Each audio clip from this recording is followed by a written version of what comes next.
It has to be here. We're running out of time.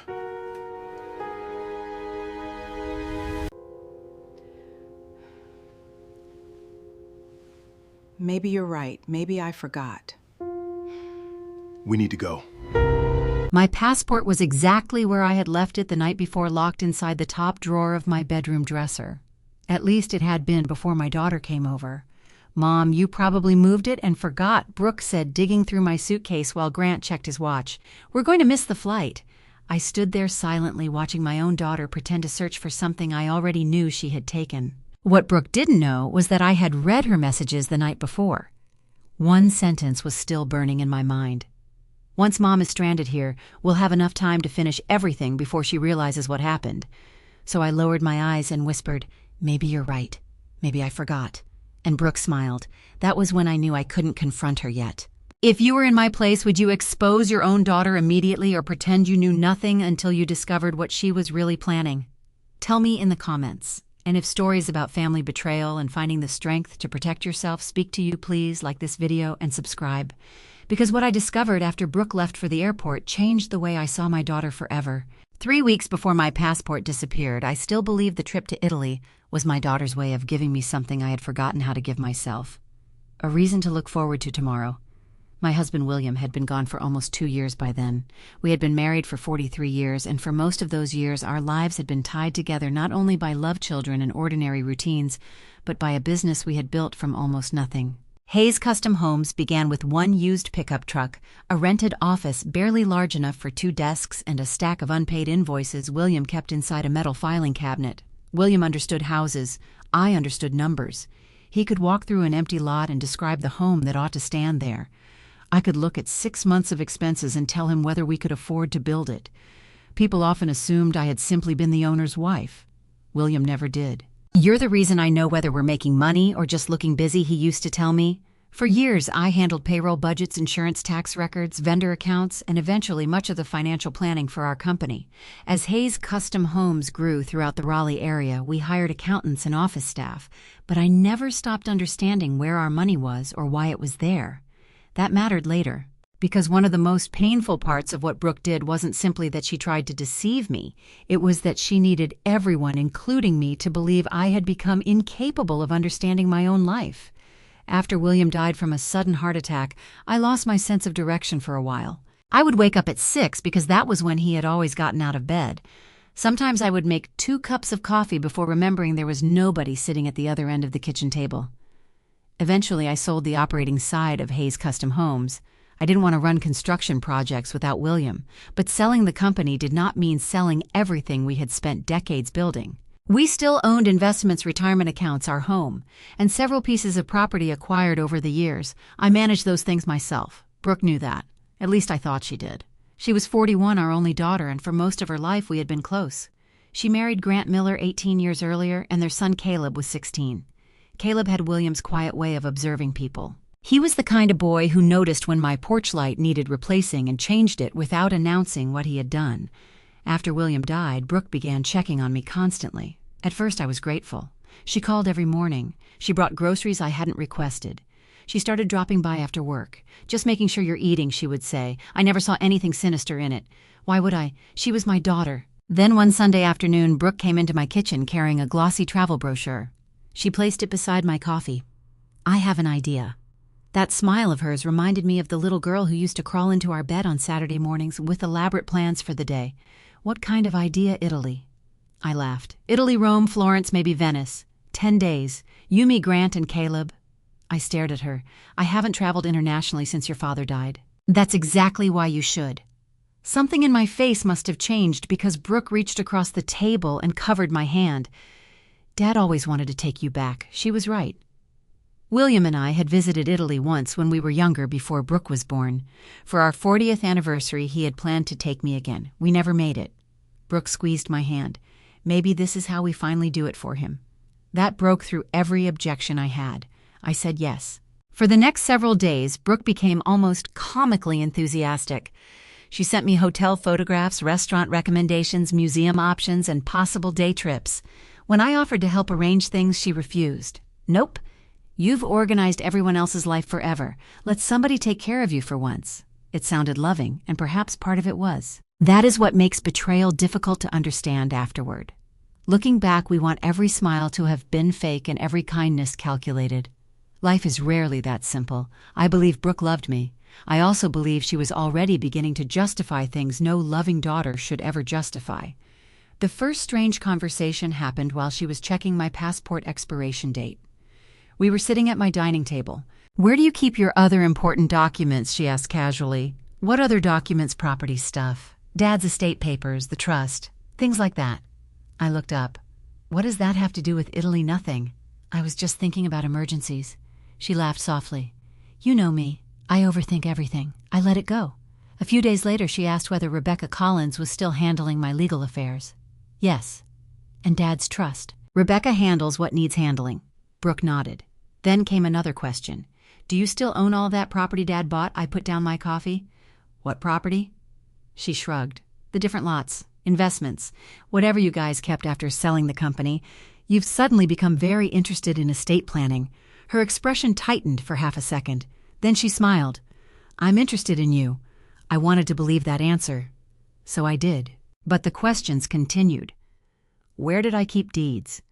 Was my house solely in my name now? Had William left instructions about selling property? Did Rebecca need my signature for every transaction? Each question was innocent enough by itself. Together they began forming a pattern I didn't yet understand. The conversation that truly stayed with me happened 1 week before we were supposed to leave. Brooke was sitting at my kitchen island, with her laptop checking our travel insurance. She looked up suddenly. "Mom, we should probably have some kind of emergency authorization." "For what?" "In case something happens overseas. Such as, I don't know, you get sick, there's an accident, something unexpected." She turned the laptop toward herself again. "I'm just thinking ahead. I already have estate documents." "I know, but those are different." Her answer came too quickly. I watched her. Brooke noticed. "What nothing?" She laughed.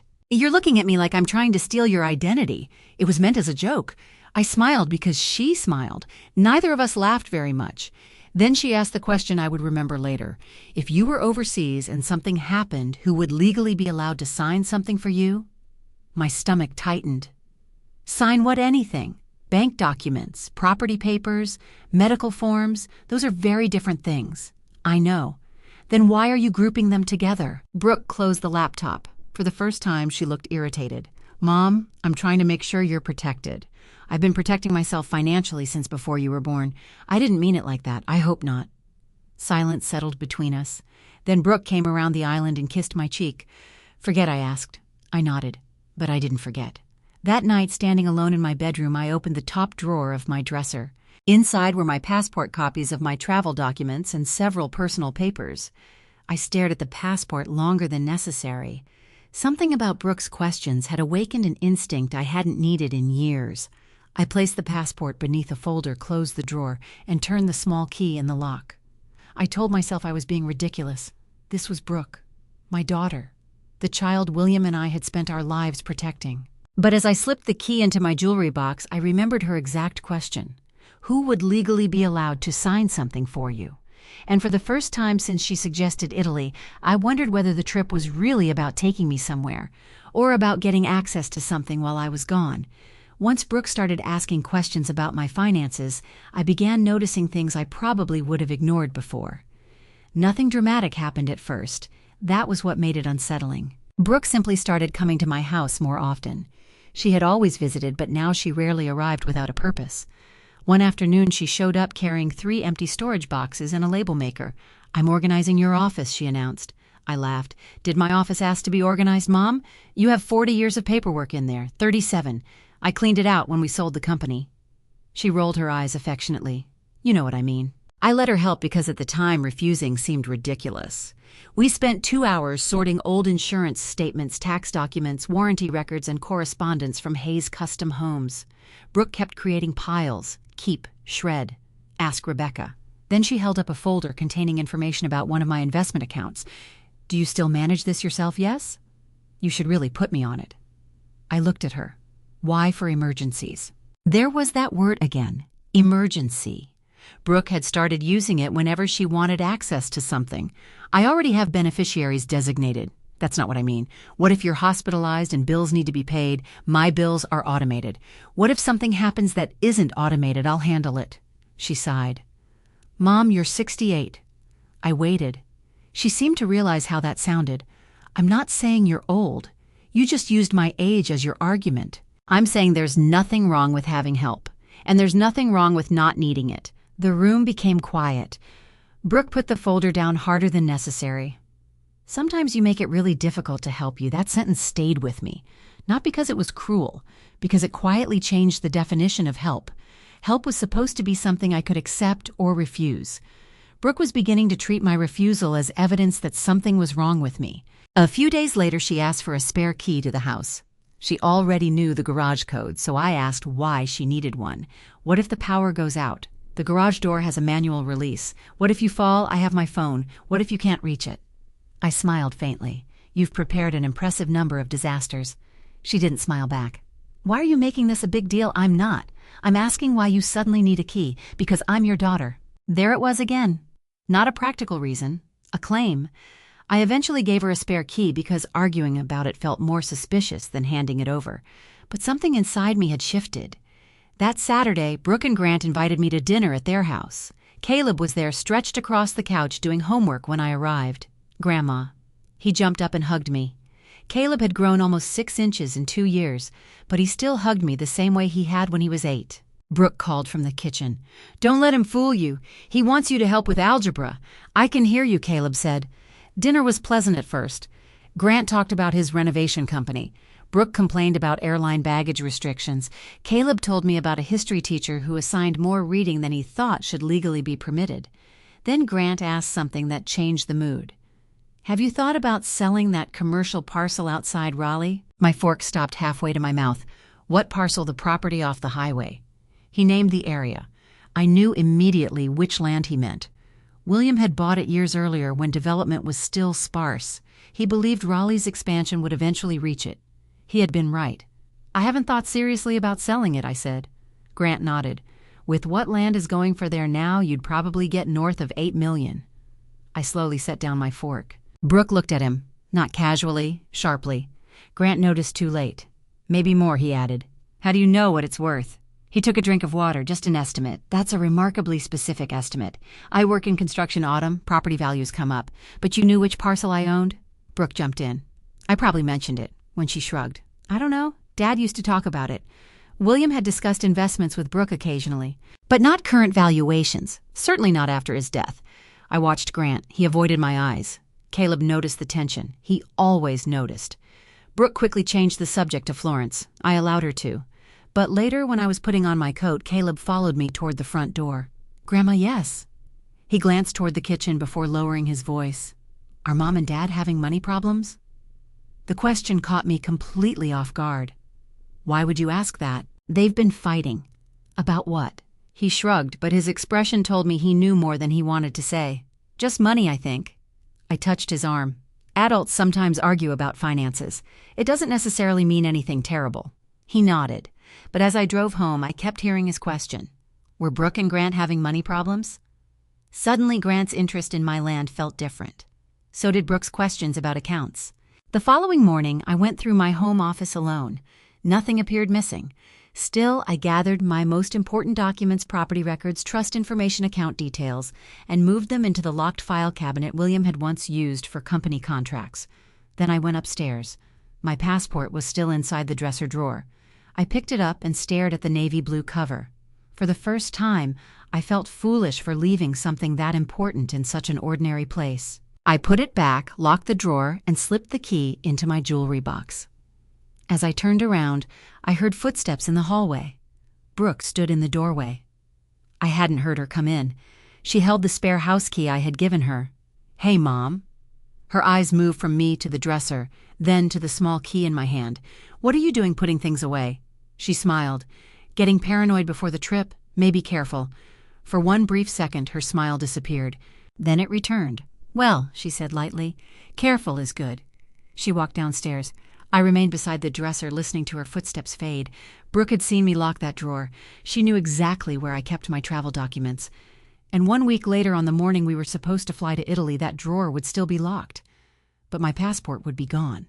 The night before our flight to Italy, Brooke came to my house for what she called one final travel check. She arrived shortly after 7 carrying her purse, a canvas tote, and an old iPad she sometimes used when she traveled. "Tomorrow morning, 6:30, she reminded me as she stepped inside. "Grant wants us on the road before 7. I know. And please don't decide to reorganize your suitcase at midnight. I'm 68, Brooke. Not 6. She laughed. For a few minutes, everything felt normal again. We sat at my kitchen table reviewing hotel reservations. Rome first, then Florence, then Venice.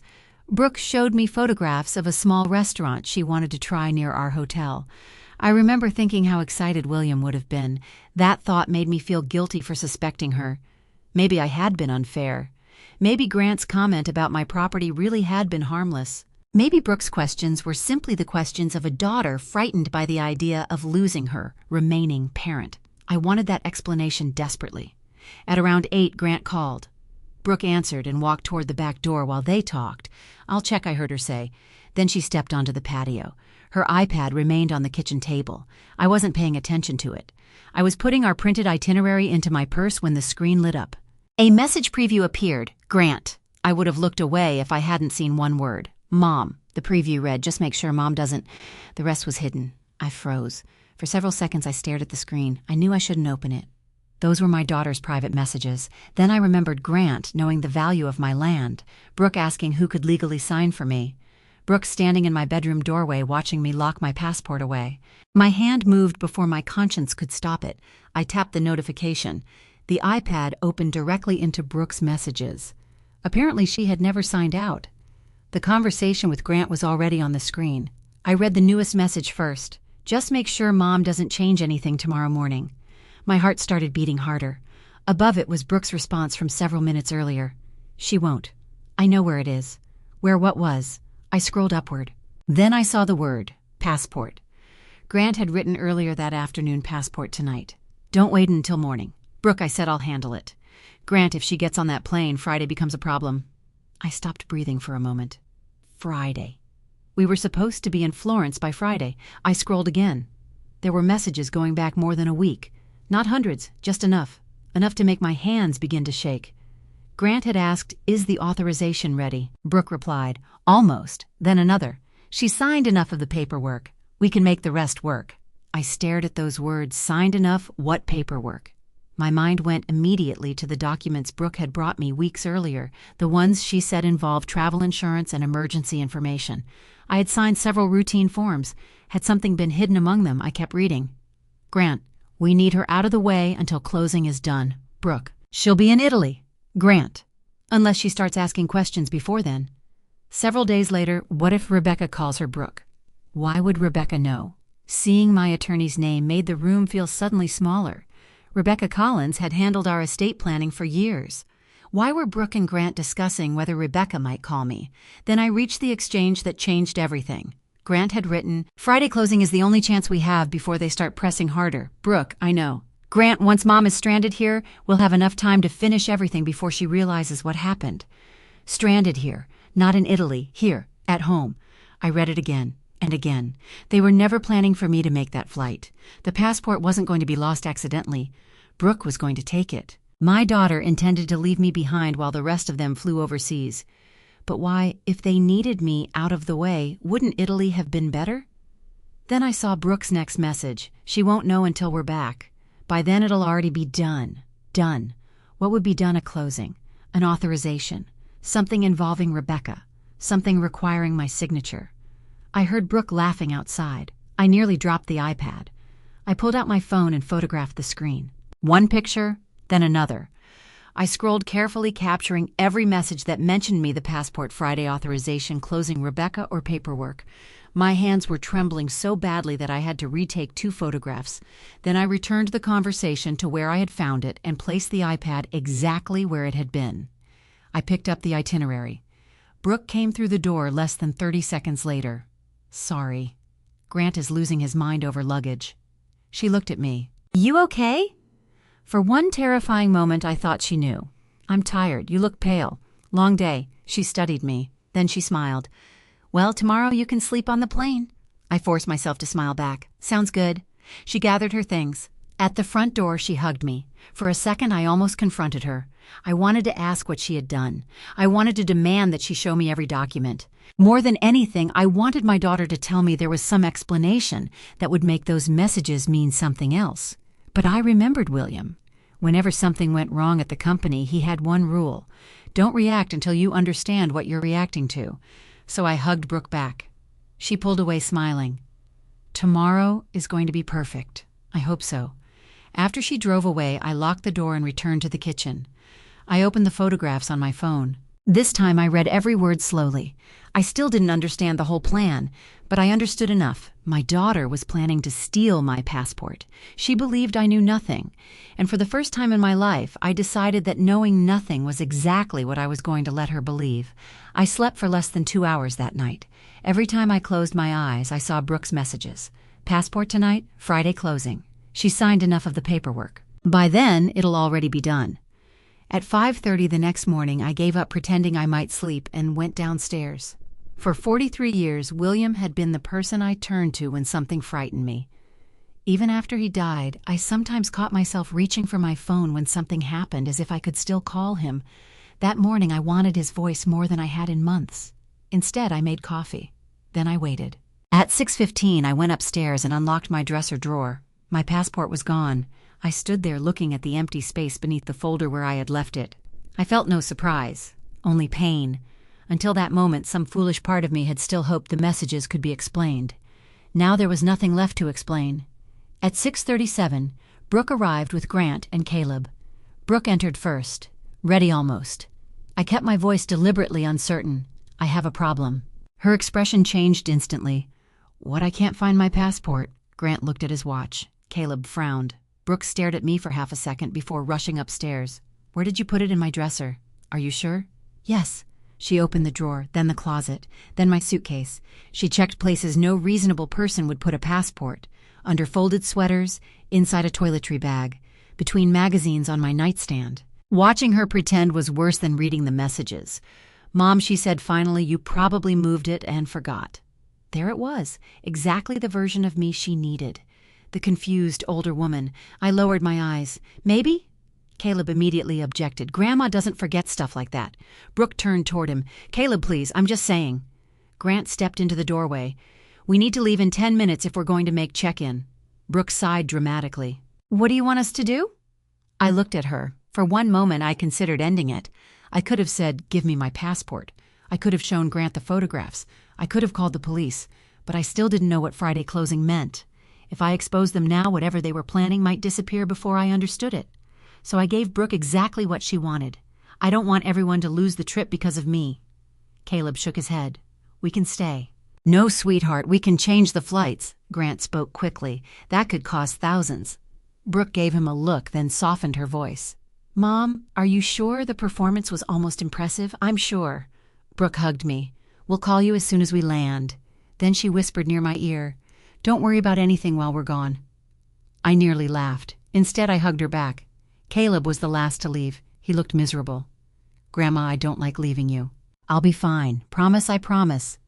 He hugged me tightly. Then they were gone. I stood at the front window and watched Grant's SUV back out of my driveway.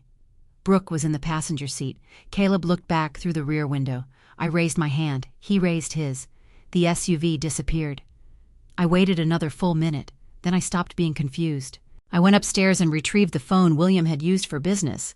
I had kept it active on a basic plan because several old accounts still used the number for verification. There was only one person I trusted enough to call. Rebecca Collins answered on the 4th ring. Autumn, Rebecca. She immediately heard something in my voice. What happened? I need to see you. Is everything all right? No. I looked at the photographs of Brooke's messages. I think someone is trying to sell something that belongs to me. Silence. Then Rebecca's voice changed. What makes you think that I found messages between Brooke and Grant? They mention a Friday closing and authorization and paperwork they think I signed. Did you sign anything giving Brooke authority over your property, numbers, power of attorney, no anything allowing her to negotiate a sale? Absolutely not. Rebecca paused. Where is Brooke now? On her way to the airport, with Grant and Caleb. Do they know you saw the messages? Now keep it that way. Her answer came so quickly that I felt a chill.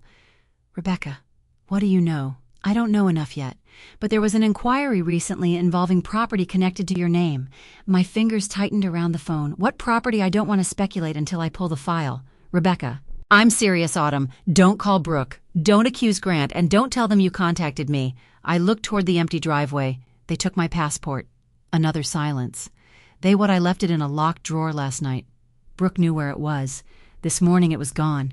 Do you have proof? I have messages mentioning the passport. Save everything. Back up those photographs. I already did. Good. That single word steadied me. William had trusted Rebecca because she never panicked. What time can you be here? She asked. 40 minutes. I'll clear my morning. I went upstairs and changed out of the comfortable clothes I had planned to wear on the flight. I chose navy slacks, a white blouse, and the gray jacket I used to wear to meetings at Hayes Custom Homes. Then I looked at myself in the mirror. Brooke had expected to leave behind a grieving 68-year-old widow who would spend the next 10 days wondering where she had misplaced her passport. That woman no longer existed. As I reached for my purse, my phone buzzed. A message from Brooke. Made it to the airport. I feel terrible leaving you. Please rest today. Love you. I stared at it. Then another message arrived. And if anyone calls about Dad's old paperwork, don't stress yourself trying to deal with it. Just tell them to contact me. My heart began pounding. Dad's old paperwork. For the first time, Brooke had connected William directly to whatever they were planning. I typed back only 4 words. Okay, sweetheart, have fun. 3 dots appeared. Then love you, Mom. I put the phone into my purse. I love you too, I whispered to the empty room. That was what made everything hurt so much. I did love her, but loving my daughter did not mean I had to close my eyes while she betrayed me. 35 minutes later, I walked through the glass doors of Rebecca Collins's law office, carrying screenshots that my daughter never imagined I had seen. And before that morning was over, I would finally learn what Friday's closing was really about. Rebecca Collins had been our attorney for 27 years. She had helped William restructure Hayes Custom Homes when the company expanded, handled the purchase of several properties, prepared our estate plan, and sat beside me 2 years earlier when I could barely hold a pen long enough to deal with the paperwork after William died. If there was one person outside my family who understood what William and I owned, it was Rebecca. When I walked into her office that morning, she was waiting for me. She closed the door behind us. Show me everything. I placed my phone on her desk. Rebecca read the screenshots without speaking. Every few seconds she enlarged a photograph or returned to an earlier message. When she reached the words Friday closing, she stopped. Then she read the references to authorization. Finally, she looked at me. Autumn, I need to check something. She turned to her computer. What a title company contacted my office 11 days ago. My stomach tightened. About me. About property associated with you. My assistant routed it to me because William's name appeared in older documents. Why didn't you call? The inquiry was framed as a records verification request, nothing requiring your authorization. I told them we weren't representing you in any current sale of what Rebecca didn't answer immediately. Instead, she searched through her email. Then she leaned back. The commercial parcel off Highway 64. For a moment, I simply stared at her. Grant's dinner conversation came rushing back. North of $8 million. That land isn't for sale. I know. I've never listed it. I know that too. Rebecca reached for her phone. Give me a few minutes.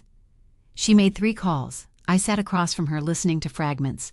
Current ownership? No, I need the proposed seller documentation. Yes, Hayes. Send it directly to me. With every call, the pressure in my chest increased. William had bought that land nearly 19 years earlier.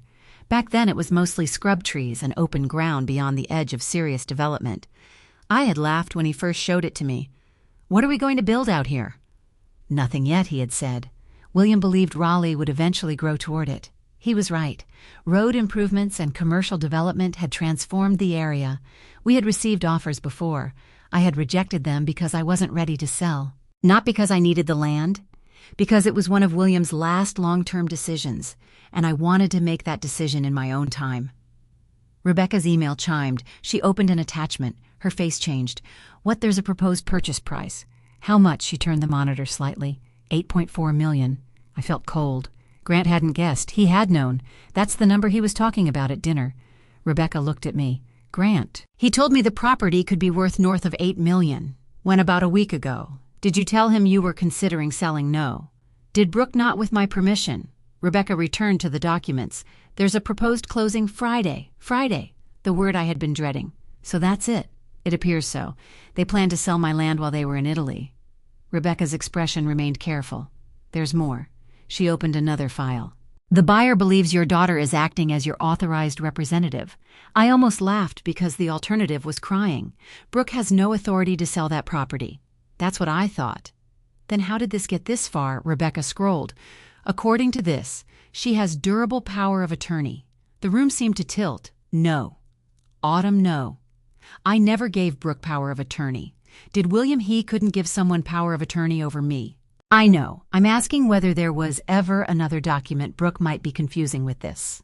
There wasn't. Rebecca nodded slowly. Then we need the document. She requested it immediately. While we waited, I walked to the window.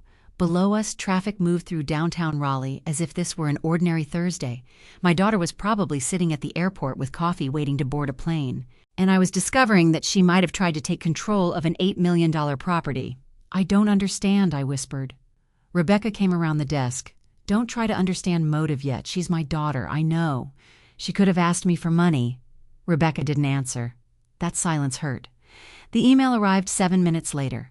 Rebecca returned to her desk. I stood behind her as she opened the document. There was my full legal name, Autumn Hayes. There was Brooke's name, and there was language granting Brooke authority over financial and real estate matters. I read the page twice. This isn't mine. Rebecca kept scrolling. Near the bottom were witness names I didn't recognize immediately. Then she reached the signature page. My signature was there, or something that looked disturbingly like it. Autumn Hayes, the shape of the A, the long stroke through the H. Even the slight upward angle I had developed after decades of signing checks and contracts. I felt sick. Rebecca enlarged it. Take your time. I don't need time. Look carefully. I am. I pointed at the screen. I did not sign that. Rebecca turned toward me. You're certain? Absolutely. Could Brooke have brought you documents to sign recently? I thought about the travel paperwork. Insurance, emergency forms. The stack Brooke had placed in front of me. Yes. Rebecca's expression sharpened. When a few weeks ago? What did you sign? I don't remember every page, but I know I never signed a power of attorney. Did you sign blank pages? No, anything incomplete? I stopped when one page didn't make sense. Brooke said it wasn't important. Rebecca was silent. Then she printed the document. I watched page after page emerge. This is fraud, isn't it? We need to establish exactly what happened before I characterize every part of it. But that signature, if you didn't sign it, we treat it as potentially fraudulent. My phone buzzed. Brooke. A photograph appeared of Grant and Caleb sitting near the airport gate. Underneath she had written, "Wish you were here. We'll make it up to you." I stared at my daughter's smiling face in the corner of the photograph. Rebecca noticed. Don't respond emotionally. I swallowed, then typed, "Have a wonderful flight, I'm fine." Brooke answered with a heart. Rebecca gathered the printed pages into a folder. From this moment forward, you do not confront her. Why? Because Brooke and Grant believe this document works. She tapped the signature page, and until we know how far they've used it, I want them to keep believing that. I looked again at the imitation of my signature. My daughter had taken my passport. She had lied about my memory. And now, someone had put my name on a legal document I had never signed. Rebecca closed the folder. We're going to find out exactly what they did. For the first time that morning, my fear began turning into something harder. Everything Rebecca met my eyes. Everything. Rebecca placed the printed power of attorney between us as though it were evidence at a trial. Maybe that was what frightened me most. It looked ordinary. There was no dramatic red stamp announcing fraud, no obvious misspelling, no crude attempt at copying my name. It looked professional. That meant someone had expected it to survive scrutiny. Rebecca adjusted her glasses. I want you to look at the date. I did. February 18th, a little over 2 months earlier. Something stirred in my memory. That was around the time Brooke started talking about travel insurance. What exactly did she bring you? A folder? Maybe 15 pages. Did you read them? Most of them. Rebecca gave me the look attorneys give when they already know the answer matters. Most I felt embarrassed. Brooke was rushing me. Tell me everything you remember. So I did. It had been a Tuesday evening. Brooke arrived after work carrying takeout in a blue folder. She told me she had started researching international travel coverage because Medicare would not necessarily handle everything overseas. That part was reasonable. She showed me insurance forms, emergency contact information, copies of passport requirements, and medical authorization documents. At one point, she placed several pages beside my plate. Sign these while I clean up? I had laughed. You sound like your father. William used to leave contracts beside my coffee with little yellow tabs showing where I needed to sign. but William never asked me to sign something I hadn't read. Neither did I. I remembered reaching a page with language that seemed broader than travel insurance. What's this Brooke had glanced over? Just emergency authorization. For what? In case something happens while we're traveling. I don't like the wording. She had sighed. Then skip it. Rebecca can do something more formal later. I hadn't signed that page. At least I was certain I hadn't. Rebecca listened without interrupting. When I finished, she tapped the document. This power of attorney is dated that same week. My skin prickled. Could she have copied my signature from one of the pages I did sign? Possibly. We don't know yet. The thought made me sick. My signature was personal in a way I had never considered until I saw someone else using it. William and I had signed thousands of documents together over the years. Loans, contracts, closing statements, tax returns. Our signatures had helped build a life. Now mine had apparently been turned into a weapon against me. Rebecca turned to the witness section. Do these names mean anything? I read them. Marcus Bell, Dana Whitmore. No, think carefully. I shook my head. Then something clicked. Whitmore. Rebecca waited. Grant has a subcontractor named Whitmore. Or he used to. Rebecca opened her laptop. A few minutes later, she found a business filing. Dana Whitmore was listed as an administrative employee of Miller Renovation Group, Grant's company. I felt the betrayal deepen. And Marcus. We'll check. Rebecca made another call. Within 20 minutes, she had enough information to establish that Marcus Bell had also done contract work for Grant. I stared at both names. So his people witnessed a document I never signed. That appears to be what we need to investigate. Rebecca, why aren't we calling the police? We may. May Autumn listen to me. Her voice was calm but firm. If this document was fabricated, that is extremely serious. But right now, we need to preserve evidence and determine where it has been submitted. They're trying to sell my land. Yes, what more do we need? We need the full chain. She began counting on her fingers. Who created the document? Who signed it? Who witnessed it? Where was it submitted? What representations were made to the buyer? Were any lenders involved? Were other assets targeted? That last question silenced me. Other assets we don't know. I thought of Brooke asking about my investment account. The house, the trust, the location of my deeds. My stomach tightened. I want everything locked down. We'll do that. Over the next hour, Rebecca helped me begin securing anything that might be vulnerable. We documented that I disputed the power of attorney. We prepared notices stating that Brooke had no authority to conduct financial or real estate transactions for me. We reviewed which institutions might need direct confirmation. Rebecca insisted we move carefully so we wouldn't destroy the trail leading back to Brooke and Grant. They believe you're at home wondering where you misplaced a passport, she said. That gives us an advantage. The sentence hurt because it was true. My own daughter believed my age made me easy to manipulate. My phone buzzed again. A message from Brooke. We're boarding. Caleb still feels bad about leaving you. Please tell him you're okay. I stared at it. Then I typed, I'm okay. Tell him Grandma loves him. A minute later, Caleb sent me a heart. Brooke sent one too. That almost broke me. I put the phone face down. I don't understand how she can tell me she loves me while doing this. Rebecca looked at me for a long moment. People can love someone and still convince themselves they're entitled to hurt them. That doesn't make sense. No, but it happens. I looked toward the window. William would be devastated. He would. He trusted her. So did you. The words were gentle. They still hurt. Rebecca slid the document back toward herself. We're not changing the plan. Brooke doesn't know you've seen this. And Grant, same. They think the closing is happening Friday as far as they know. I looked at her. You're going to let it proceed, not complete. A small pause. But I don't want to stop them before we know exactly how far they're willing to go. For the first time I understood. We weren't simply protecting the property anymore. We were allowing Brooke and Grant to reveal their own actions. I picked up my purse. At the door, Rebecca stopped me. One more thing, Autumn. What do not assume the land is the beginning of this? I felt cold. What do you mean the questions Brooke asked about your accounts and your house weren't necessary to sell that parcel? I remembered every conversation differently now, every offer to organize, every request for access, every casual question. Rebecca continued quietly. The land may not be the beginning. She looked at the forged signature, and it may not have been intended to be the end. I left her office with that sentence following me all the way home. Caleb's message arrived at 2:17 the next afternoon. By then, Brooke, Grant, and Caleb had landed in Rome.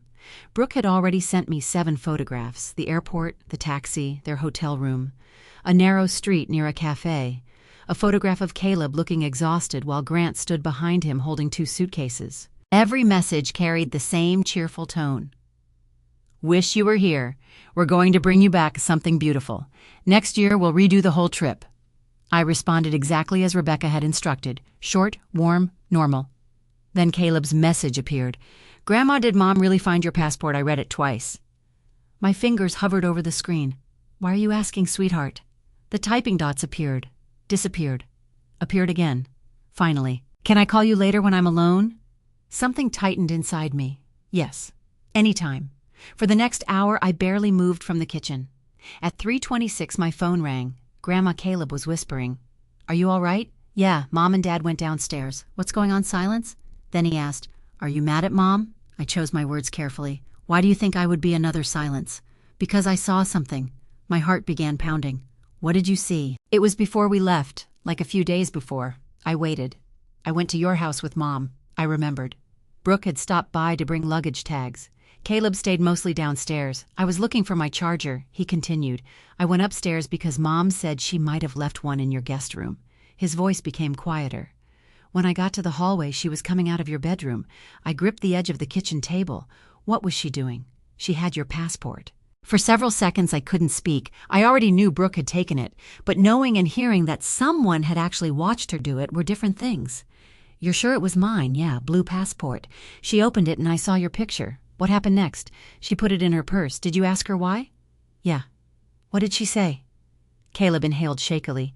She said you asked her to hold it because you were worried you'd lose it. I closed my eyes. Brooke hadn't taken my passport in panic the night before our flight. She had taken it days earlier. That meant the entire performance in my bedroom had been planned. Grandma, I believed her. Of course you did. But then when we were looking for it that morning, his voice cracked. I knew something was wrong. Caleb, listen to me. You did nothing wrong. I should have said something. You trusted your mother. A 16-year-old boy should be able to trust his mother. He went quiet. Then he said something that hurt even more. I don't know if I do now. I wished I could reach through the phone and hold him. Don't make any decisions about your parents because of me. But she lied, I know. Why, that's something the adults are going to have to deal with. He hesitated. Is it about the land? Every muscle in my body tightened. What land? I don't know exactly. Caleb, I heard Dad talking about it when a couple weeks ago. He told me about an argument between Brooke and Grant late one night. Caleb had been upstairs when he heard Grant raise his voice downstairs. Grant said something about the land money. Brooke told him to lower his voice. Then Grant said they needed to get everything handled before the bank starts calling. Do you know what bank? No. Did they say anything else? Dad said if this didn't work, they were done. The words settled heavily between us. Done. I thought about Grant's renovation business. For years he had appeared successful. New truck every few years. Nice house, expensive vacations. But William had taught me something important about business. Revenue could make someone look rich, while debt quietly buried them. Have your parents been fighting about money often? Yeah. How long? Months. Why didn't you tell me? Caleb sounded embarrassed. Mom said it was business stuff. That was probably what she wanted you to believe. I thought maybe Dad's company was just having a bad year. Maybe it is. I didn't tell him about the forged power of attorney. He had already been pulled too far into something he should never have been forced to carry. Caleb, I need you to promise me something. What? Do not confront your mother or your father, but promise me. He was silent. Why? Because I'm handling it. Are you in trouble? No. That answer at least I could give honestly. Are they? I looked toward the folder Rebecca had given me.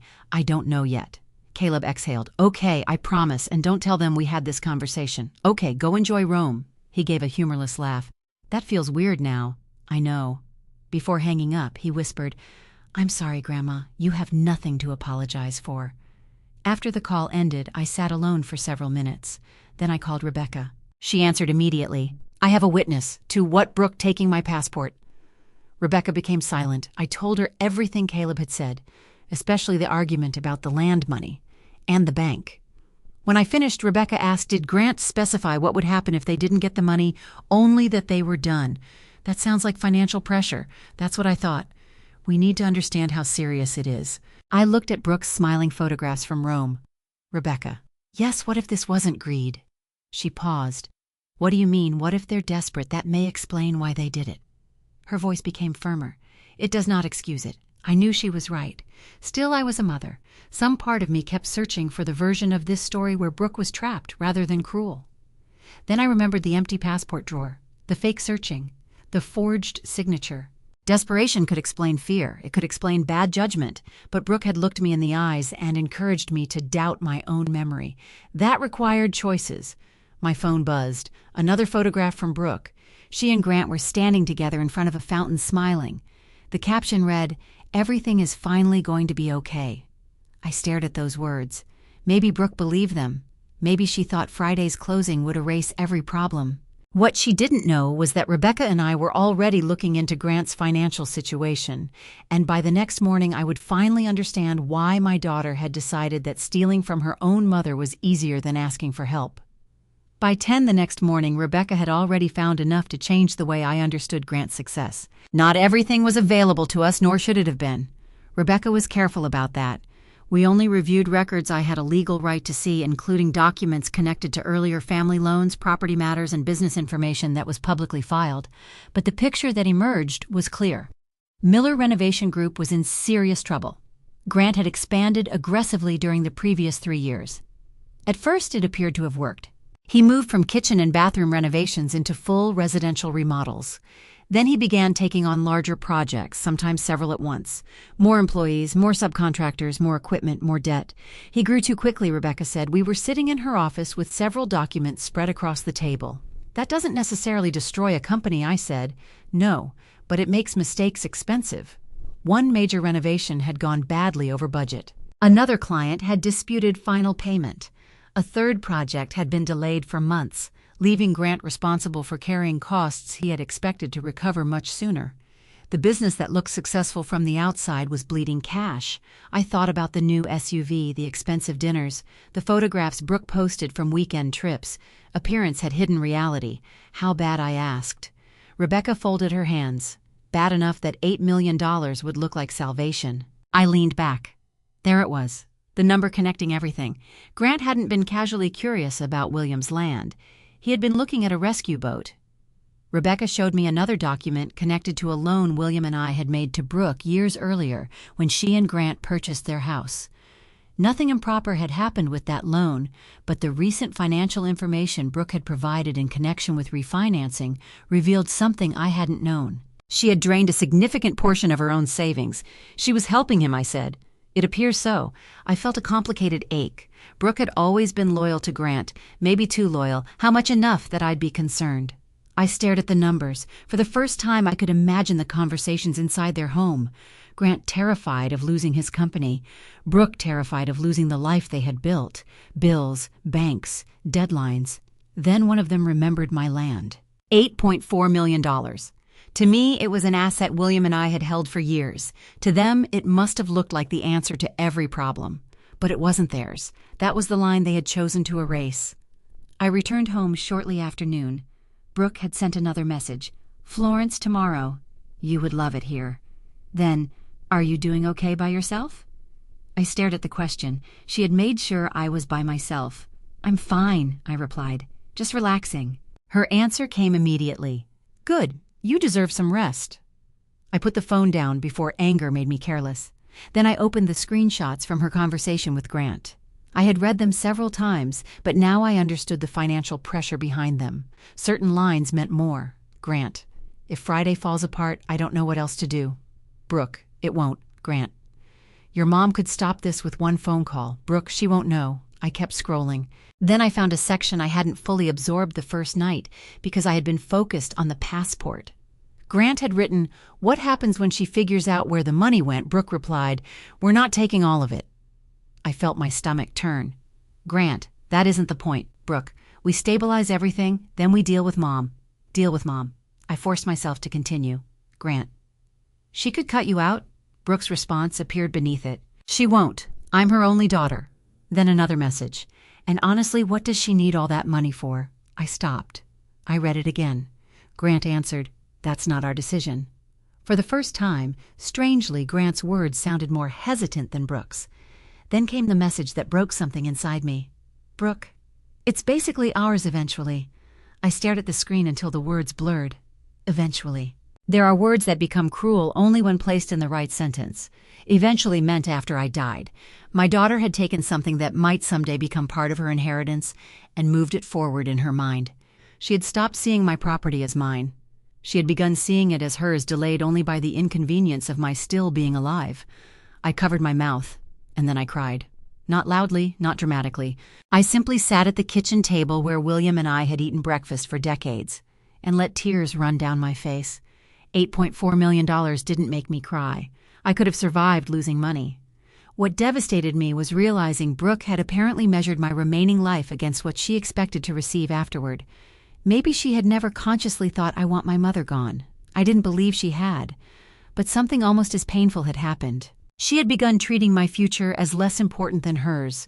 I remembered her saying, "You're 68, as though 68 were a waiting room, as though I had finished making plans, finished needing independence, finished having dreams.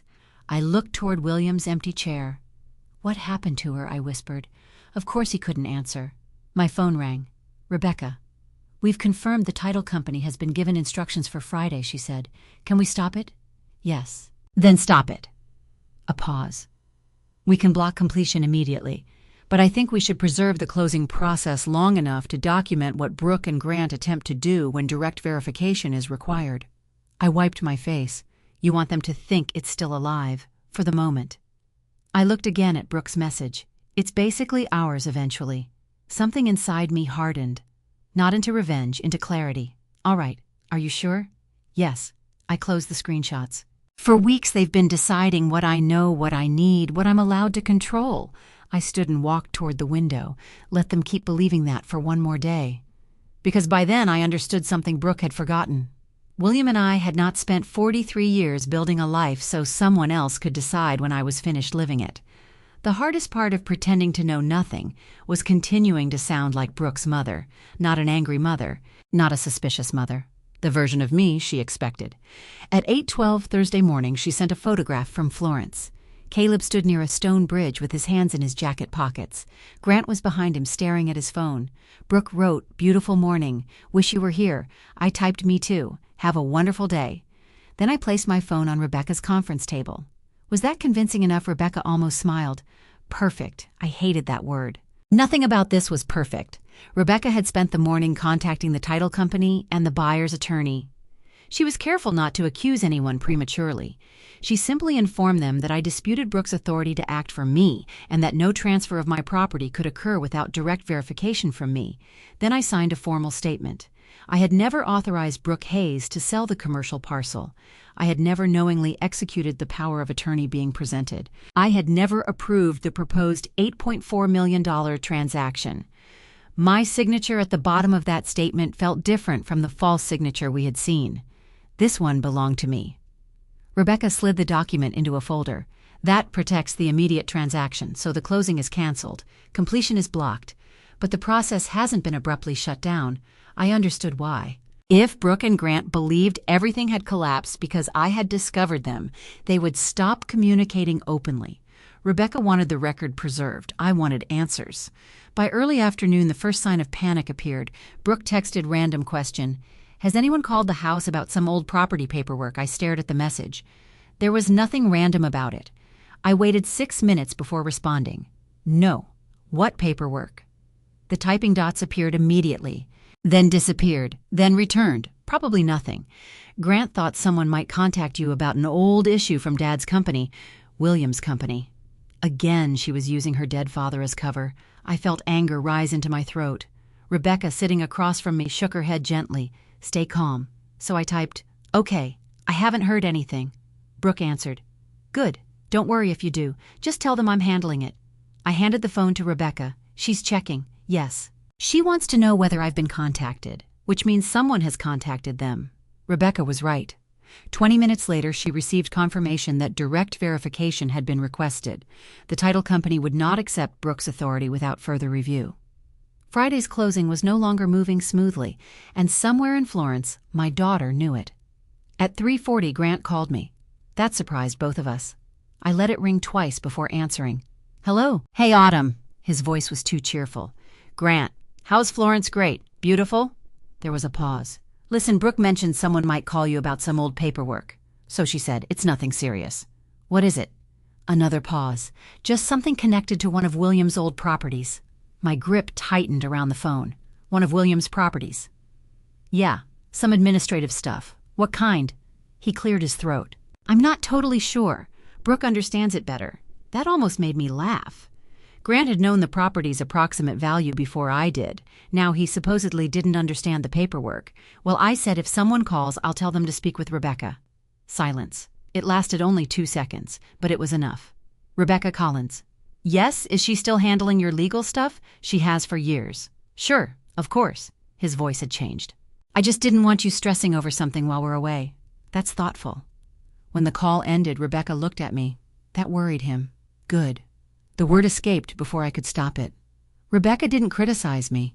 By evening, the closing process had become exactly what we needed it to become: a wall.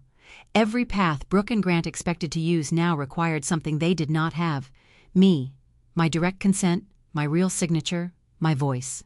The woman they had deliberately left behind had become the one person they could not bypass. That realization should have felt satisfying. Instead, I felt tired. I drove home around 6. The house was silent when I entered. For years after William died, silence had frightened me. That evening it felt protective. I made soup, sat at the kitchen table, and tried to eat. At 7:18, Brooke called. "Mom." Her voice sounded casual, but I could hear tension beneath it. "Hi, sweetheart. What are you doing having dinner? What did you make tomato soup?" We talked about Florence for several minutes. Then she slipped the question in. "So nobody called about what, the property paperwork?" "Oh, no." "You're sure?" I allowed a small pause. "I think I'd remember a phone call, Brooke." She immediately softened her tone. "That's not what I meant." I stared across the table. Was she afraid I knew, or was she simply afraid I might accidentally interfere? "I know," I said. Another pause. Then she said, "If somebody does call tomorrow, don't sign anything or answer complicated questions. Just give them my number." My heartbeat quickened. Why would they need your number? Because I already know the background. What background? Silence. "Mom, it's boring legal stuff. Trust me, trust me." 2 words that had once meant safety. Now they sounded almost obscene. "All right," I said quietly. Brooke exhaled. "Love you. Love you too." And I did. That was the terrible truth. After we hung up, I sat in the darkening kitchen until my phone vibrated again. This time it was Caleb. "Grandma, Mom, and Dad are fighting." I straightened. "Are you okay?" "Yeah, they think I'm asleep." Then another message arrived. "Dad keeps saying the closing is blocked." I stared at the screen. A third message. "Mom said she may have to call you and get you to say something." I immediately typed, "Stay out of it. Do not confront them." He replied, "Okay, then are they trying to take your land?" I didn't answer that question, not because I wanted to lie to him, because he deserved one more night of being 16 instead of becoming a witness against his parents. I called Rebecca. They know. How much enough to panic? Then tomorrow will be important. After we hung up, I went upstairs and opened the locked dresser drawer. The empty space where my passport had been was still there. I touched it with my fingertips. Brooke had taken that passport because she believed removing one document could remove me from the decisions about my own life. But Friday's closing now depended on the one thing she had never thought she would need: my permission. And I had no intention of giving it. Brooke called me at 6:43 Friday morning. I was already awake. Rebecca had told me the night before that if Brooke and Grant were desperate enough, Friday would force them to make a choice. They could abandon the transaction, or they could try to get what they needed directly from me. When my phone lit up with Brooke's name, I knew which choice they had made. "Mom." Her voice sounded exhausted. "Good morning. Did I wake you?" "No." For several seconds, neither of us spoke. Then Brooke started talking about Italy. She told me Caleb was still sleeping. She complained that Grant had been awake half the night. She mentioned rain in Florence. It was all painfully ordinary. Finally, she said, "There's something I forgot to explain yesterday." I looked at the notebook Rebecca had told me to keep beside the phone. "What's that? You might get a call this morning. From whom? An attorney. Or maybe someone from a title company." There it was. Why would a title company call me? It's connected to some old property paperwork Dad started. I closed my eyes. William had been dead for 2 years, and she was still trying to hide behind him. What property? "It's complicated. I have time." Brooke went silent. Then she laughed nervously. "Mom, you don't need to worry about every detail. Every detail. As if ownership of my own land were an unnecessary detail. What do they need from me?" probably just verbal confirmation. Confirmation of what that I've authorized me to handle things. My heart beat harder. Handle what the silence that followed was different. Long enough for me to imagine Brooke standing in some hotel room in Florence, realizing that the confused widow she had left behind was asking exactly the wrong question. Finally, she said, "Just some paperwork." "Property paperwork, yes. What property?" Another pause. "Mom, why are you interrogating me? I'm asking what you want me to authorize. I'm trying to help you." With what, her breathing changed. I could hear movement in the background. Then Grant's muffled voice. Brooke covered the phone, but not well enough. "She keeps asking questions." Grant said something I couldn't make out. Brooke returned. "It's related to a tax issue from Dad." That lie was so clumsy it almost saddened me. A tax issue requires a title company silence. "Brooke, it's all connected. To the land outside Raleigh." This time the silence lasted nearly 5 seconds. When she spoke again, her voice was different. "Who talked to you?" "No one." "Did Rebecca call?" "Why would Rebecca call Mom?" Fear had entered her voice. Not fear for me. Fear of what I knew. I looked at William's photograph on the shelf across the room. "Brooke, if someone calls asking whether you have permission to handle something for me, what exactly do you want me to say?" She exhaled sharply. "Just say yes, one word yes, and that's all yes. Then I'll explain everything when we get home." There it was. She was asking me to unknowingly validate the authority she had fabricated. I could have ended the performance right then. Instead, I said quietly, "I see." Brooke must have mistaken my calmness for compliance. "Thank you. I didn't say I would do it. What I said, I understand what you're asking. Mom, please." The word came out differently now. Not controlling. Desperate. Grant has some business issues, and this would solve a lot of problems. For 1 second, I thought she might confess. "Then tell me the truth. I am." "No, you're not." Silence. Then Brooke's voice hardened. "I don't have time for this." Something inside me went cold. Neither did I.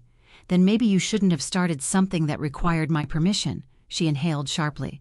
"Rebecca contacted you. It wasn't a question." I didn't answer. "Mom, listen to me. Whatever she told you, she doesn't understand what's happening. Rebecca understands my property very well." "Your property." The words slipped out before Brooke could stop them. I heard Grant curse in the background. That was enough. "You should enjoy the rest of Florence," I said. "Mom, I have to go. Do not hang up." I ended the call. My hands were shaking, not from fear, from grief. For days I had wanted Brooke to stop lying. I had given her every opportunity during that call.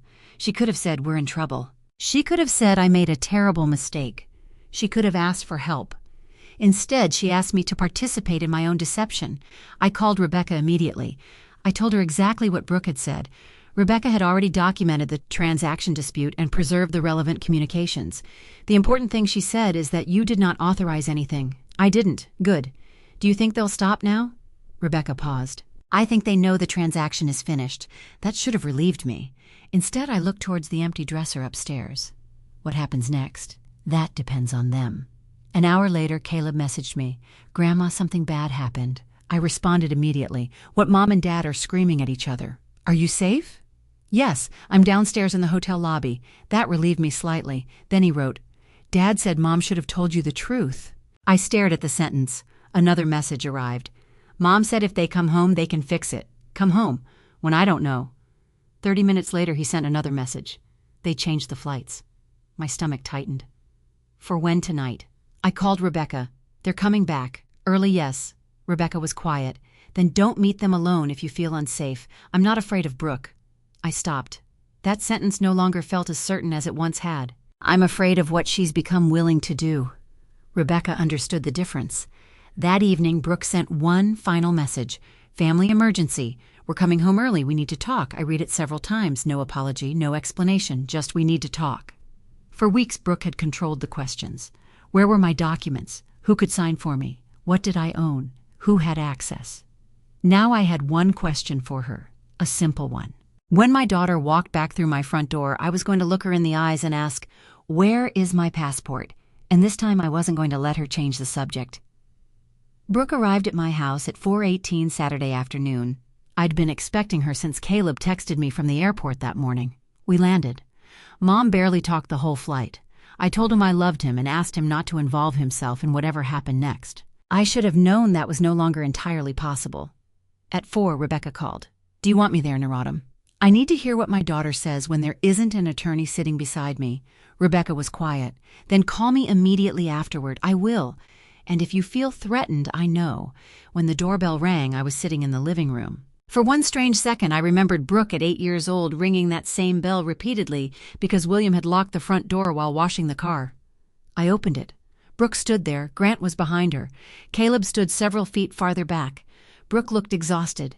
Her hair was pulled into a loose ponytail, and there were dark circles beneath her eyes. "Mom?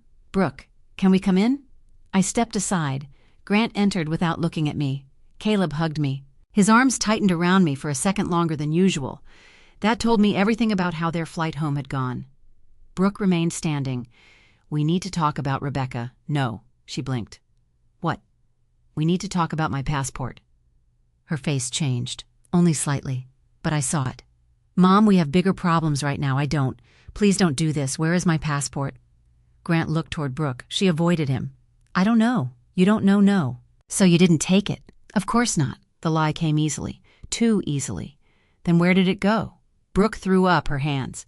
"This is exactly what I'm talking about. Rebecca has gotten into your head. Rebecca didn't lose my passport. Nobody stole it. I didn't say stole." That stopped her. For half a second, fear appeared in her eyes. Then anger replaced it. "Mom, you misplaced something. It happens. Because I'm 68, I didn't say that." "You've been saying it for weeks. That's not fair." "What isn't fair?" "Brooke asking where my passport is?" She turned away. Grant finally spoke. "Autumn, maybe we should focus on the property issue." I looked at him. "We will."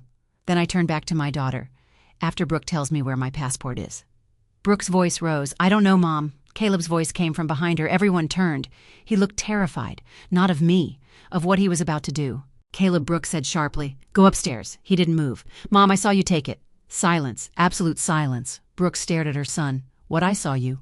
"Caleb, stop. You came out of Grandma's bedroom with her passport." Grant looked at Brooke. "What is he talking about?"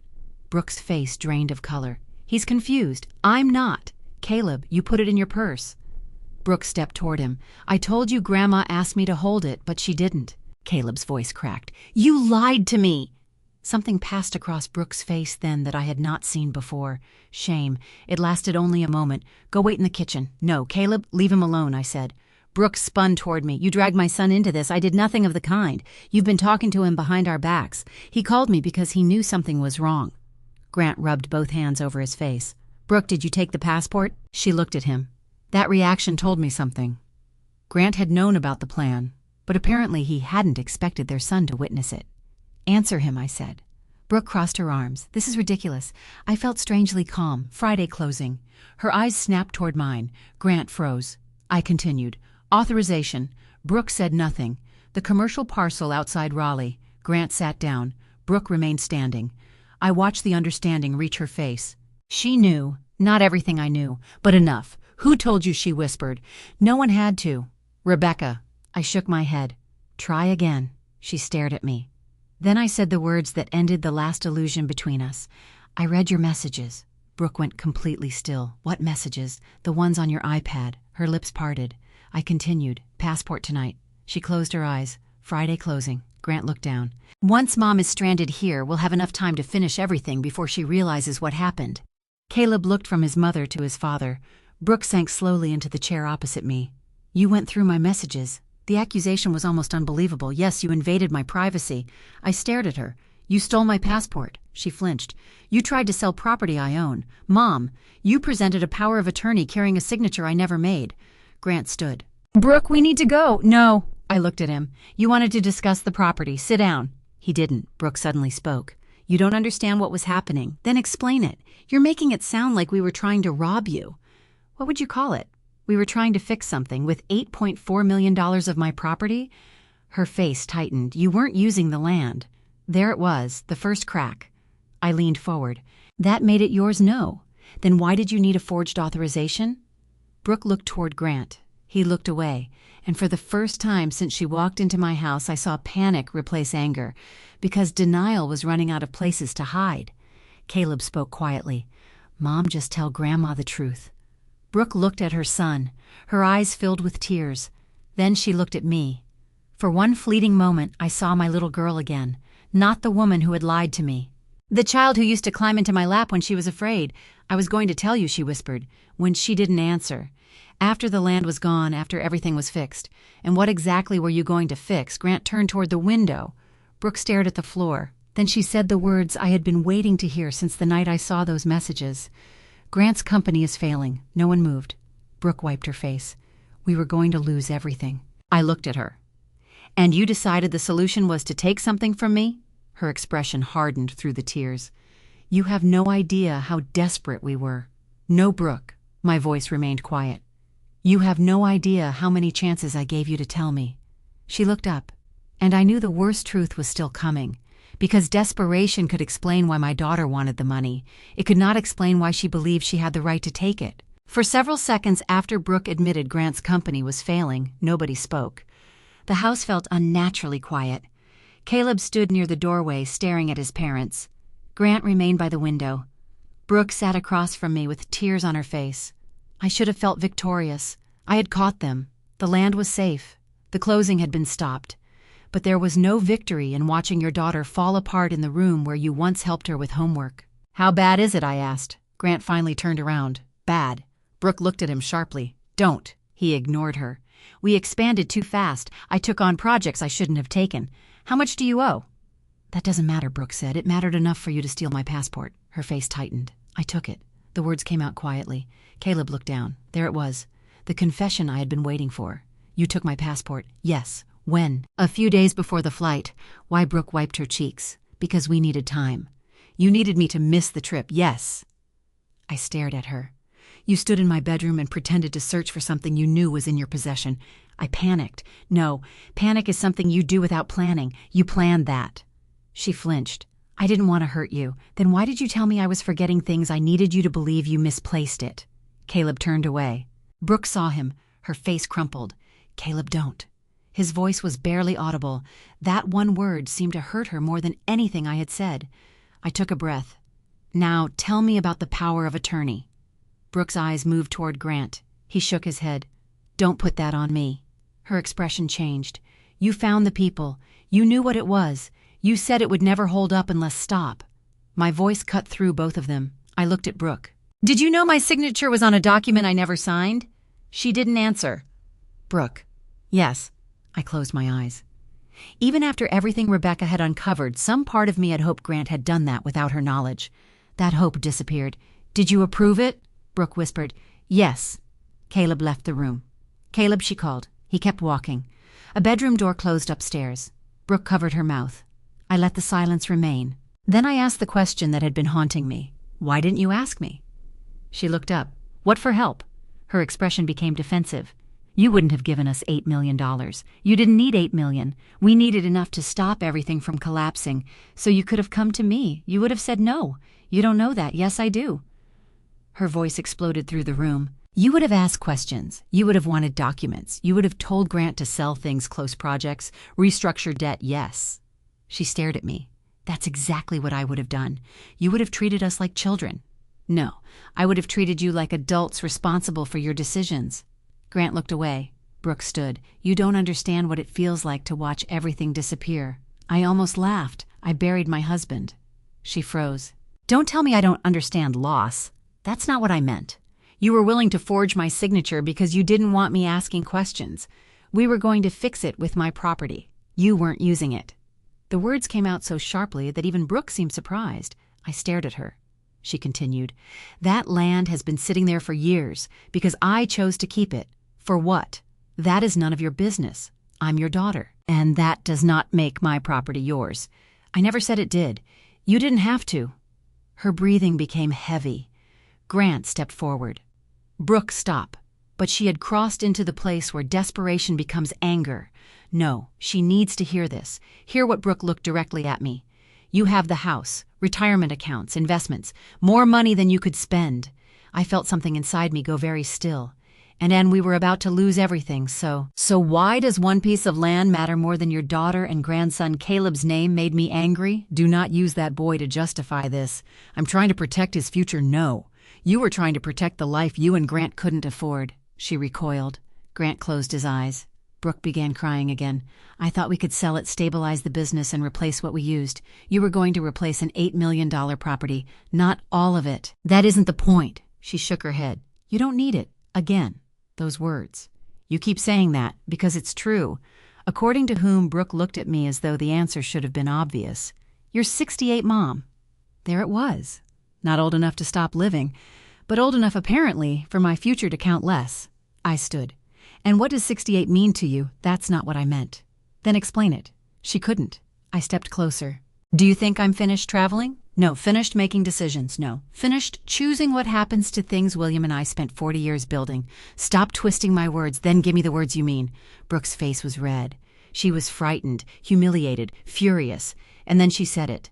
The land was going to be mine anyway. Silence. Grant whispered Brooke. But I barely heard him. I looked at my daughter. Say that again. Her anger disappeared almost instantly. Mom, say it again. I didn't mean, yes, you did. She sat down slowly. I understood everything now. Not the debt, not the paperwork, the deeper betrayal. In Brooke's mind, my property had already begun moving toward her. My death was simply the date when ownership would become official. You weren't borrowing from me, I said. She started crying harder. You were borrowing from the inheritance you thought you already owned. No. Yes. I felt tears in my own eyes. Do you know what hurts most? She shook her head. It isn't the land. I touched my chest. It's realizing my daughter started treating my life like something standing between her and her money. Brooke broke. I'm sorry. I believed she was sorry in that moment. But remorse after exposure was not the same as honesty before it. I love you, I said. She looked at me. And that is exactly why this hurts. I turned toward Grant. You both need to leave. Autumn now. Brooke stood unsteadily. At the doorway, she turned back. What happens to us? I looked at her for a long time. That is the first question you should have asked yourselves before deciding my future belonged to you. She left without another word. And as the door closed behind my daughter, I understood that protecting myself would be easier than deciding whether I could ever trust her again. 3 days after Brooke walked out of my house, I sat across from Rebecca again. The same folder was on her desk. The forged power of attorney, the proposed sale, the documents connected to the failed closing. But something in me had changed. The first time I saw that folder, I had been frightened. Now I was simply tired. Rebecca poured me coffee. Before we decide what happens next, I want to remind you of something William insisted on years ago. What your estate plan. I almost smiled. William insisted on many things. He was particularly stubborn about this. That sounded like him. Rebecca opened another file. William and I had revised our estate plans several times as Hayes Custom Homes grew. Neither of us wanted money becoming a source of conflict after one of us died. Our arrangement was deliberately structured so the surviving spouse retained control. Not Brooke, not any future grandchild, not an advisor, me. Rebecca pointed to the relevant provisions. You remain in control of your assets while you are alive and capable. I know, yes, but Brooke apparently didn't understand how carefully William protected that control. Rebecca explained that our planning also anticipated situations involving coercion, attempted manipulation, or fraud by beneficiaries. It did not magically erase Brooke from my life or automatically determine every future consequence, but it gave me substantial protection and flexibility. I could change what Brooke might eventually receive. I could restrict how assets passed. I could place independent people in charge. Most importantly, no future inheritance gave Brooke present authority over anything. William used to say inheritance should never become an incentive, Rebecca said. I remembered. He had said it at this very office. If our money ever makes our daughter wait for us to die, we did something wrong. At the time, I had thought he was being dramatic. Now I understood. So I could remove Brooke. You have options. I looked down at the documents. A week earlier, that possibility might have felt like justice. Now it felt like another form of grief. I don't want revenge. Rebecca nodded. I didn't think you did. I want protection that we can do, and consequences that's different from revenge. So we began. Any access Brooke had previously been given was revoked or changed. I updated passwords, changed security procedures, reviewed account contacts, moved sensitive original documents to more secure storage. The spare house key Brooke had once carried no longer mattered because I changed the locks. Not because I expected her to break in, because boundaries only work when they are real.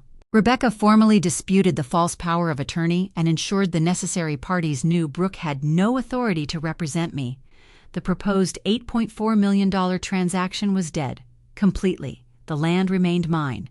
As for the questionable document and representations made during the attempted sale, Rebecca made sure the evidence was preserved and directed through the appropriate legal process. I didn't ask her to protect Brooke from the consequences. I also didn't ask her to maximize her punishment. I asked for the truth to be documented. That was enough. Grant's problems did not disappear when the closing failed. If anything, reality arrived faster. Within weeks, he began shutting down projects that were draining money. He sold equipment. He let employees go. He met with creditors. Brooke called me once and asked whether I would consider helping them restructure some debt. Not paying it, helping. For the first time, she asked rather than assumed.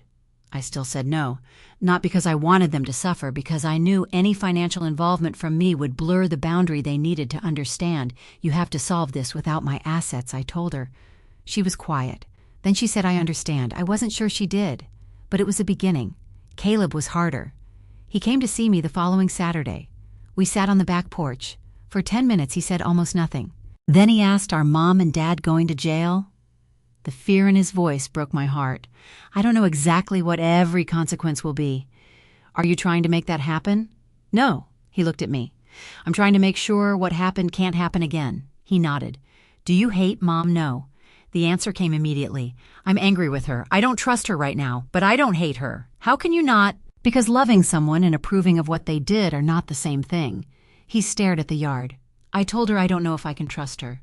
I think that hurt her. Good, Caleb. He looked at me. Pain isn't always proof that justice happened. He was silent. Your mother has to take responsibility, but you don't have to become responsible for punishing her. His eyes filled. She lied to me too. I know. I put my arm around him. And she'll have to earn your trust back separately. That evening after Caleb left, I found an old photograph of Brooke and William. She was about 14. William had one arm around her shoulders and she was laughing. For several minutes I stared at it. I wondered what he would have done. He would have been furious. But I also knew William. Eventually, beneath the anger, he would have asked the question I was finally asking. How do we make sure this never happens again without destroying what might still be repaired 2 weeks later? Brooke requested a meeting. Not at my house. Not about money. She asked me to meet her at a quiet coffee shop. She looked different. No makeup, no defensive anger. She told me she had started counseling. I kept telling myself I was protecting my family, she said. I waited. But I was protecting the life I thought I deserved. That was the first truly honest thing I had heard from her. I don't expect you to forgive me. I may forgive you. She looked surprised. But forgiveness is not the same as access. Her eyes lowered. You won't manage my accounts. You won't handle my property. You won't have keys because you're my daughter. And you will never again use my age as evidence that my choices matter less. I understand. Do you? Tears filled her eyes. I'm starting to. I nodded. That was enough for that day. When I returned home, I opened the drawer where my passport had once been. It was still empty. Brooke had not returned it. Not yet.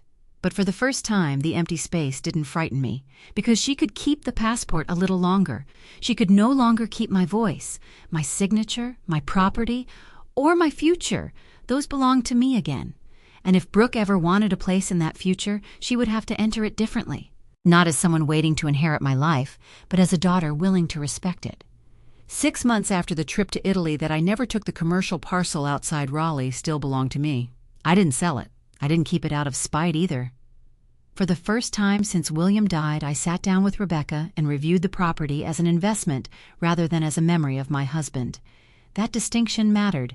William had bought the land because he believed in its future. Keeping it simply because I was afraid to let go of him would have been no healthier than selling it because Brooke believed she was entitled to it. So I made my own decision. The property stayed. Part of the income connected to my investments was redirected into an education trust for Caleb. Rebecca helped structure it so the money would be used for his college education and future needs under independent management. Brooke and Grant could not borrow against it. They could not redirect it. They could not use it to rescue Grant's company. When I told Caleb, he looked uncomfortable. Grandma, I don't want Mom thinking I'm taking your side. This isn't about sides. Then why are you doing it? Because your future shouldn't become collateral for your parents' mistakes. He looked down. Thank you. Grant's company survived, but not in the form he had imagined. He sold equipment, canceled expansion plans, closed one office. He went back to taking smaller renovation projects instead of trying to operate like a regional construction company. For a man who had spent years measuring success by growth, shrinking was humiliating. But sometimes shrinking is how something survives. Brooke's marriage survived too, barely. I knew they were attending counseling together, though I deliberately avoided asking for details. Their marriage was theirs to repair. My relationship with Brooke was mine. She continued counseling on her own. At first our conversations were painfully formal. "How are you? I'm fine. How's Caleb? Good. Do you need anything? No." Then gradually, something changed. Brooke stopped offering to manage my life. She stopped asking about my accounts. She stopped reminding me of my age. When I said no, she accepted it. That sounds like a small thing. It wasn't. Respect often reveals itself through the way someone responds to a boundary. One rainy afternoon in October, my doorbell rang. Brooke stood on the porch alone. She held nothing except her purse. "Can I come in?" "Yes." We went to the kitchen. I started making coffee. Behind me I heard the zipper of her purse. Then something touched the table. I turned. My passport.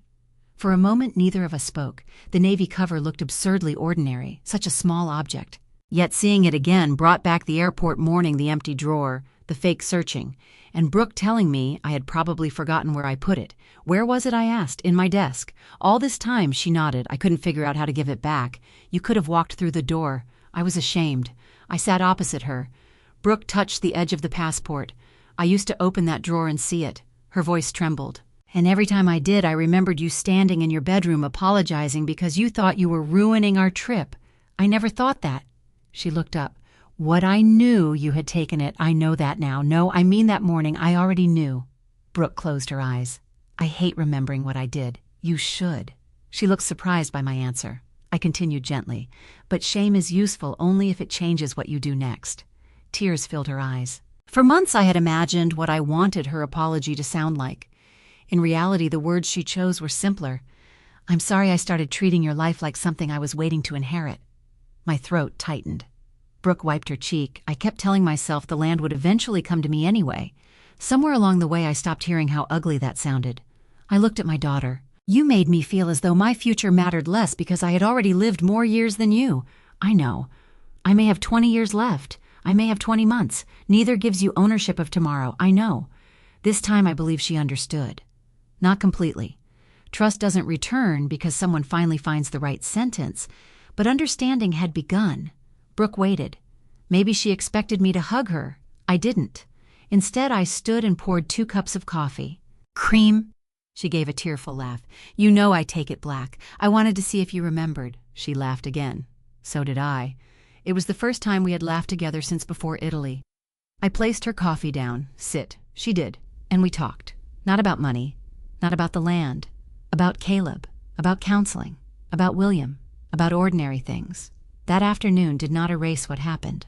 It simply became the first memory we made after the betrayal that wasn't built entirely around it. 3 months later, I booked a flight to Italy. Myself. No Brooke organizing reservations. No Grant discussing documents. No one asking who could sign for me. I invited Caleb to join me during his summer break. When I told Brooke, she smiled. "Keep your passport somewhere safe." For a moment, we both froze. Then she said quietly, "Sorry." I surprised both of us by smiling. "I intend to." The morning of our flight, Caleb arrived at my house before sunrise. At the airport, I stood in the security line with my passport in my hand. Caleb glanced at it. "You checking it again for the 5th time." He grinned. "Paranoid experienced." When it was my turn, I handed the passport to the agent. My photograph, my name, my document, my choice. Later, sitting beside the gate, I thought about William. For so long after he died, I believed the bravest thing I could do was preserve the life we had built together. I had been wrong. The bravest thing was continuing to live it. At 68, I was not standing at the end of my story. I was not an estate waiting to be divided. I was not someone's future inheritance.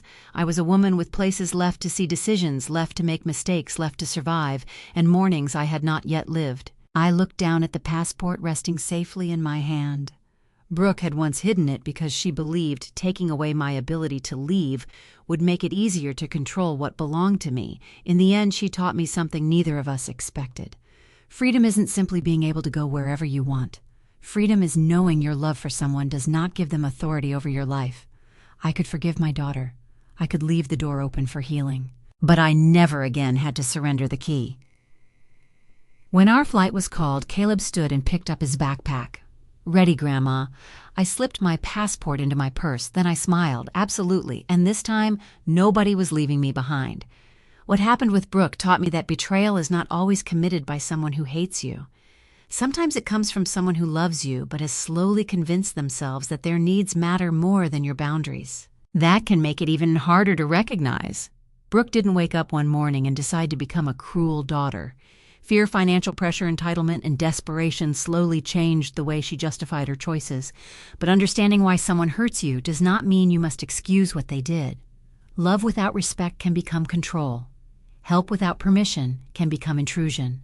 And forgiveness without boundaries can become an invitation for the same wound to happen again. I also learned something important about aging. Getting older does not make your life less valuable. Your children becoming adults does not turn your home savings, property, or future into something they already own. Whether you are 48, 68, or 88, you still have the right to say no. You still have the right to make plans. You still have the right to protect what you worked for. I forgave Brooke because I did not want anger to own the rest of my life. But I did not give her back the access she had abused. Forgiveness and trust are not the same thing. Forgiveness may be given. Trust has to be rebuilt. And sometimes the healthiest form of love is not opening every door again. It is leaving one door open while keeping the keys in your own hand. If you were in my position, could you have forgiven Brooke after what she did? Would you have given her another chance? Or would hiding the passport and forging that authorization have crossed a line? You could never come back from. Share your thoughts in the comments. I'd especially love to hear from anyone who has ever had to set a painful boundary with someone they deeply loved. And if this story meant something to you, please like the video and subscribe. There are more stories about family, betrayal, dignity, and finding the courage to choose yourself when the people closest to you forget that your life still belongs to you.